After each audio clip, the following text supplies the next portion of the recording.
Pada pukul 2:47 dini hari waktu Teheran, sirene pertama berbunyi. Bukan karena serangan masuk, tapi sebagai tanda bahwa balas dendam resmi dimulai pemerintah Iran. Setelah berhari-hari diam akhirnya mengambil langkah terbuka. Serangan ini bukan lagi isyarat. Ini adalah pernyataan perang. Di layar televisi nasional, Komandan Pasukan Garda Revolusi Iran berdiri tanpa senyum. Ia menyatakan bahwa balas dendam atas Fordow, atas ilmuwan kami, atas kehormatan bangsa ini, dimulai malam ini. Tanpa peringatan lebih lanjut, sistem peluncur rudal jarak menengah aktif dari 3 titik berbeda di Iran bagian barat. Dalam waktu 5 menit, lebih dari 40 rudal balistik mengarah ke wilayah selatan Israel. Targetnya jelas, 3 basis militer yang dianggap sebagai jantung pertahanan awal Israel. Israel tidak menduga, biasanya Iran akan memberi kode atau menunjukkan tanda-tanda provokasi, tapi malam itu tidak ada diplomasi, tidak ada peringatan, hanya ledakan. Di pangkalan udara Palmachim, beberapa jet tempur F-35 yang sedang standby untuk patroli pagi hancur seketika. Beberapa prajurit tidak sempat mencapai bunker. Serangan berlangsung begitu cepat. Bahkan sistem pertahanan canggih seperti Iron Dome gagal membendung gelombang pertama. Malam itu, dunia terbangun bukan oleh berita, tapi oleh rekaman-rekaman yang bocor dari warga sipil. Cahaya merah di langit, suara gemuruh yang memekakkan telinga, dan api yang menyelimuti fasilitas militer Israel tersentak. Iran baru saja menepati janjinya, membalas dan tidak akan berhenti di satu malam. Palmachim dikenal sebagai salah satu pangkalan udara paling vital milik Israel. Dari situlah pesawat tempur siluman diberangkatkan, drone pengintai dikendalikan, dan misi-misi luar negeri dimonitor. Tapi malam itu, nama Palmachim berubah menjadi simbol keterkejutan nasional. Serangan pertama menghantam hanggar utama. Rudal Qiyam buatan Iran menghujam dengan akurasi tinggi, menembus atap struktur baja, dan meledak di tengah barisan jet yang belum sempat lepas landas. Dalam hitungan detik, api membakar badan pesawat, amunisi meledak sendiri, dan seluruh kawasan menjadi lautan kobaran. Ledakan kedua menghantam menara kendali, komunikasi terputus, operator radar lumpuh, tak ada yang bisa memberi perintah. Di lapangan, para tentara panik, berlari tanpa arah, sebagian bersembunyi di bawah kendaraan militer yang tidak mampu melindungi mereka. Satu drone yang sedang bersiap untuk patroli rutin roboh. Sebelum sempat terangkat ke udara, kacau, kaget, tidak siap. Palmachim bukan diserang, dia dihancurkan dari dalam dan luar secara bersamaan karena lengah dan terlalu percaya diri. Di luar Israel, dunia hanya bisa menyaksikan lewat citra satelit yang dipublikasikan oleh pihak ketiga. Api terlihat membentang lebih dari 2 km di sepanjang kompleks militer. Pemerintah Israel bungkam, tidak ada pernyataan resmi, tidak ada klarifikasi, bahkan tidak ada tayangan ulang dari media nasional. Media internasional mencoba mencari jawaban, tapi satu fakta tidak terbantahkan. Serangan ini bukan sembarang provokasi. Ini adalah serangan pembuka, rapi, terstruktur, dan mematikan. Iran tidak hanya membalas. Mereka menunjukkan bahwa mereka bisa menghantam jantung militer Israel dan lolos tanpa perlawanan berarti. Dan dunia membisu. Karena semua orang tahu ini baru awal. Setelah ledakan di Palmachim, 2 pangkalan lainnya, Negev dan Arad, mengalami serangan serupa. Rudal-rudal Iran yang datang dari berbagai arah menghantam tepat pada titik-titik vital, pusat komunikasi, gudang logistik, dan sistem radar. Namun yang lebih mengkhawatirkan bukan kerusakan fisik. Yang menghancurkan Israel justru sunyi yang datang sesudahnya. Selama 6 jam penuh setelah serangan pertama, tidak ada satupun pernyataan resmi dari pemerintah Israel. Tidak dari Perdana Menteri, tidak dari Menteri Pertahanan, bahkan tidak dari militer. Media dalam negeri hanya menyiarkan ulang rekaman lama dan himbauan kepada warga untuk tetap tenang. Saluran komunikasi internal militer terganggu. Server pusat komando yang terletak di Negev dilumpuhkan oleh serangan siber yang terkoordinasi. Sebagian besar jaringan radio dan satelit yang digunakan oleh militer tidak berfungsi. Tidak ada yang tahu siapa yang harus mengambil alih. Semua orang diam karena tidak ada instruksi yang keluar. Pasukan cadangan belum dipanggil. Mereka menunggu perintah yang tak kunjung datang. Sementara itu, warga sipil di wilayah selatan mulai panik. Mereka melihat ledakan, mendengar suara rudal. Tapi tidak ada alarm yang berbunyi, tidak ada evakuasi, tidak ada panduan. Media internasional mulai mengajukan pertanyaan besar. Apakah Israel benar-benar sedang diserang atau justru sudah jatuh dalam kekacauan internal? Iran tidak hanya meluncurkan rudal, mereka melumpuhkan jaringan komunikasi dan menebar kepanikan tanpa harus menginjakkan kaki di tanah musuh. 6 jam sunyi di Israel menjadi gambaran paling jujur tentang betapa seriusnya dampak serangan itu. Dan selama 6 jam itu pula, tidak ada negara lain yang bersuara.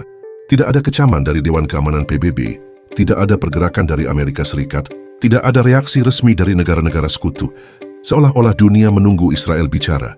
Tapi Israel tidak bisa bicara, karena mereka sendiri belum tahu harus mulai dari mana. Di gurun Negev yang luas dan sepi, tersembunyi salah satu fasilitas paling rahasia Israel, pusat komando nuklir. Lokasinya tidak pernah dikonfirmasi secara resmi, tapi para analis militer dunia sudah lama meyakini bahwa disitulah keputusan-keputusan strategis Israel diambil, termasuk yang berkaitan dengan senjata, pemusnah massal. Dan malam itu, pusat itu jadi target utama rudal Iran. Serangan ke Negev bukan sekadar serangan militer. Itu adalah pesan simbolik yang dalam. Rudal Shahab 3 yang membawa hulu ledak konvensional diarahkan tepat ke koordinat yang selama ini diduga sebagai markas kontrol strategis. Serangan pertama menghancurkan generator utama. Serangan kedua menghantam ruang kontrol, bawah tanah yang konon digunakan untuk mengaktifkan protokol darurat. Sistem komando runtuh. Para operator yang bertugas tidak sempat masuk ke ruang kendali sekunder. Sinyal satelit terputus. Server komunikasi lumpuh. Dalam hitungan menit, seluruh sistem pemantauan misil balistik Israel terdiam. Bagi Iran, ini adalah keberhasilan taktis sekaligus psikologis. Mereka tidak perlu menyerang dengan nuklir, cukup membuat Israel tidak mampu mengaktifkan pertahanannya sendiri. Yang lebih mengejutkan, tidak ada satupun misil Israel yang dibalas secara otomatis. Sistem otomatisasi balasan yang dipercaya selalu aktif dalam kondisi siaga tinggi gagal merespons.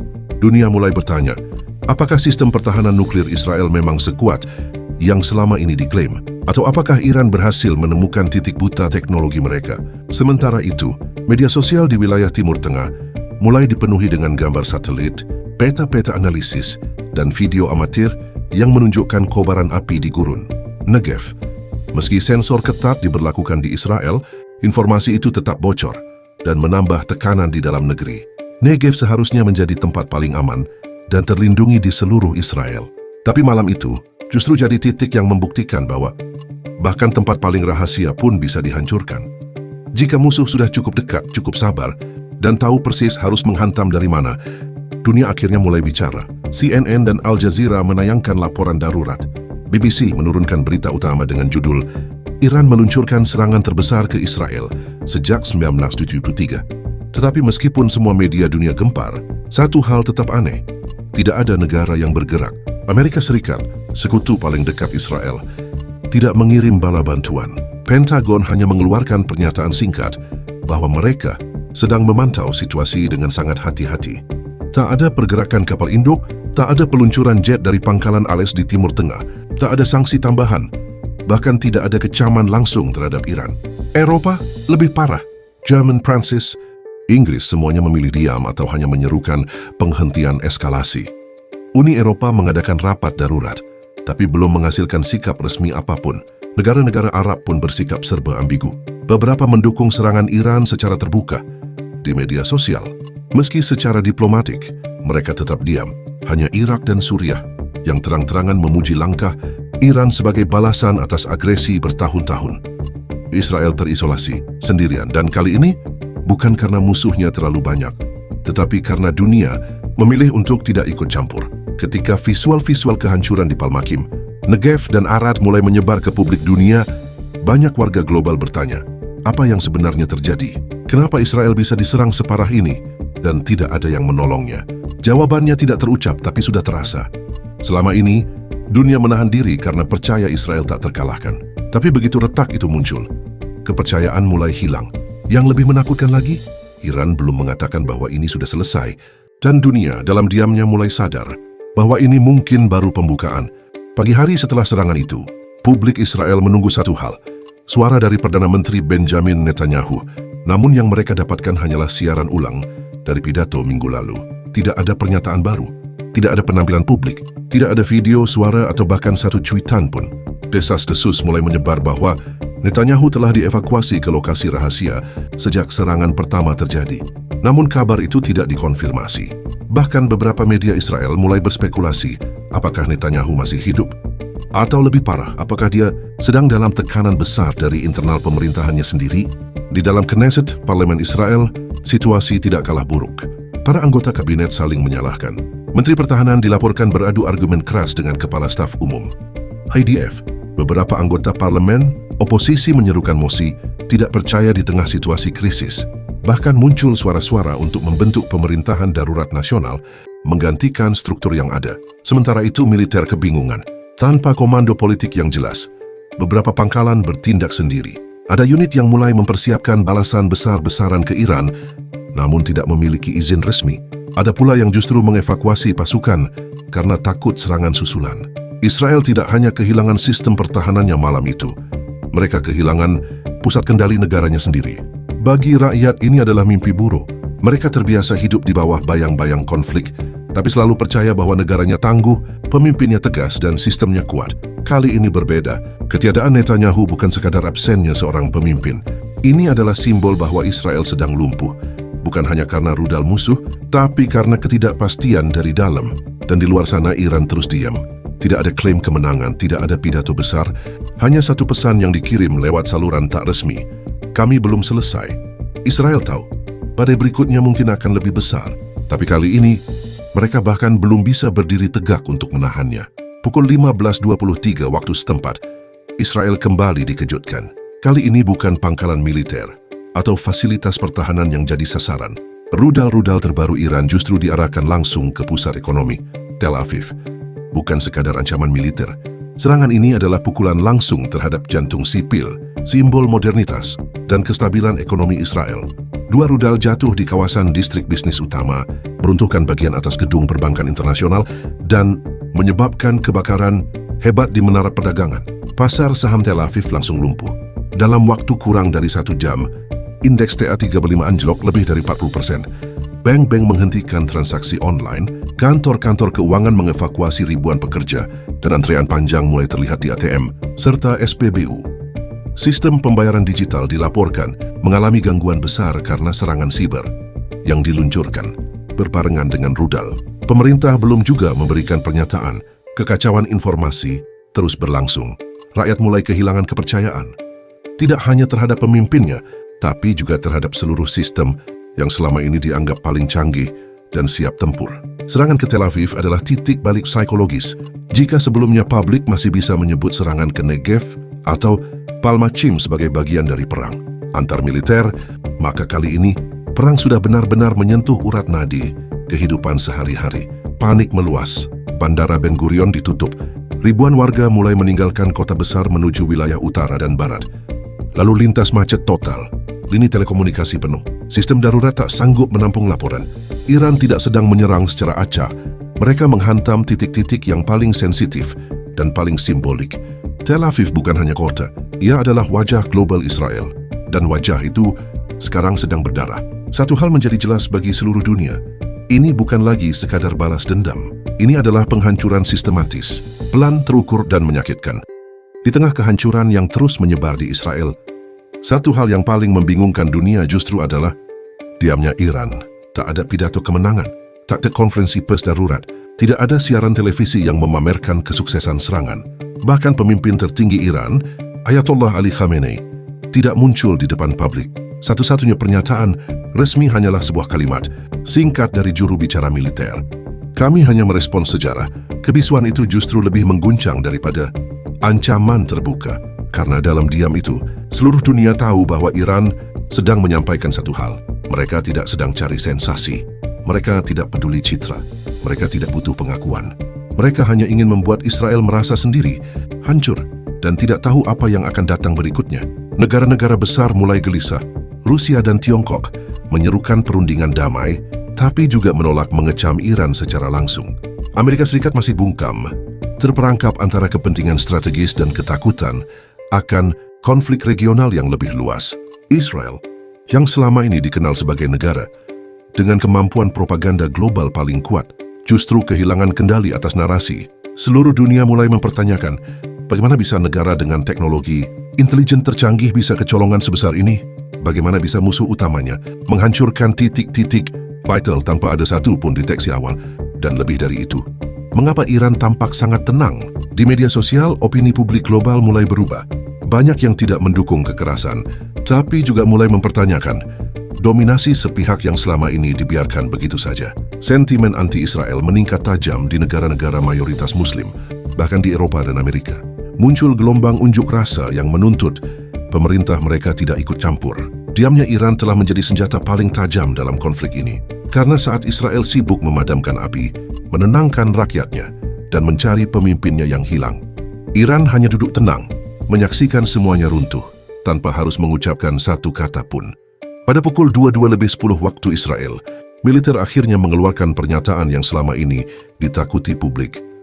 Iron Dome, sistem pertahanan udara kebanggaan, Israel tidak lagi berfungsi secara efektif.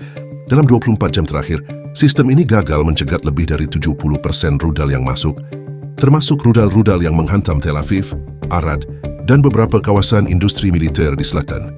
Awalnya, pemerintah mencoba menutupi kegagalan itu dengan alasan overload atau serangan yang terlalu banyak dalam waktu bersamaan. Namun data dari satelit-satelit pengamat internasional menunjukkan pola berbeda. Banyak rudal Iran yang menggunakan jalur terbang tak biasa, rendah, cepat, dan berpola acak. Sebagian lagi dilengkapi teknologi siluman yang membuatnya nyaris tidak terdeteksi radar. Yang lebih mencengangkan, ada indikasi kuat bahwa Iran telah membobol sistem elektronik Iron Dome melalui serangan siber yang diluncurkan bersamaan. Beberapa peluncur pertahanan bahkan mengeluarkan rudal pencegat ke arah yang salah atau tidak merespon sama sekali saat ancaman masuk. Di media sosial, warga mulai membagikan video detik-detik rudal menghantam wilayah permukiman tanpa ada bunyi siren sebelumnya. Tidak ada peringatan, tidak ada intersepsi. Semua orang mulai sadar bahwa langit mereka kini tidak lagi aman.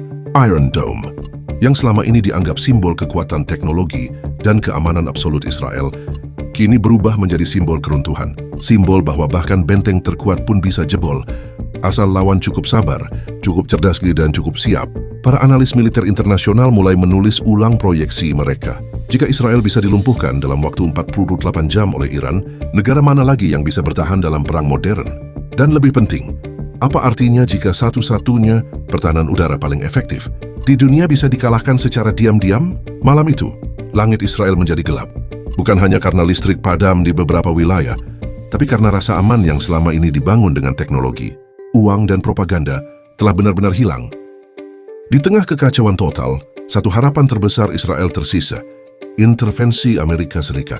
Selama puluhan tahun hubungan Israel-Israel dikenal tak tergoyahkan. Dukungan militer, intelijen hingga politik selalu diberikan tanpa syarat dalam setiap konflik besar sebelumnya. Washington selalu menjadi pelindung utama. Tapi kali ini, tidak ada kapal induk yang mendekat, tidak ada jet tempur yang melintas, tidak ada pidato solidaritas dari Gedung Putih. Presiden Amerika hanya mengeluarkan satu pernyataan singkat di depan pers. Kami memantau situasi dengan sangat serius dan mendorong semua pihak untuk menahan diri. Kami tidak ingin perang regional yang lebih luas. Itu saja, tidak lebih. Sontak, kekecewaan pecah di dalam negeri Israel. Rakyat merasa dikhianati. Media mulai mempertanyakan arti dari sekutu abadi. Beberapa tokoh militer bahkan menyatakan bahwa Israel kali ini benar-benar sendirian dan kemitraan strategis yang selama ini dibanggakan hanyalah formalitas politik. Alasan ketidakhadiran Amerika mungkin lebih kompleks dari yang terlihat. Di balik layar, sumber-sumber intelijen menyebutkan bahwa Pentagon enggan terlibat dalam perang terbuka dengan Iran karena situasi global yang sudah terlalu rapuh dengan ketegangan di Laut Cina Selatan, perang di Eropa Timur yang belum selesai, serta krisis ekonomi domestik. Membuka front baru di Timur Tengah bisa berarti bencana global. Dan Iran tahu itu. Mereka menyerang saat dunia tidak siap. Ketiadaan Amerika menjadi momen paling sunyi, paling simbolik, dan paling pahit dalam sejarah konflik ini. Karena ketika rudal menghancurkan kota-kota, ketika pemimpin menghilang, dan ketika langit tak lagi dilindungi, satu-satunya harapan terakhir Israel pun ikut lenyap. Dalam diam, malam itu dunia menyaksikan sebuah realitas baru. Untuk pertama kalinya dalam sejarah modern, Israel benar-benar sendirian. Dan kali ini, tidak ada yang menjawab panggilan darurat mereka.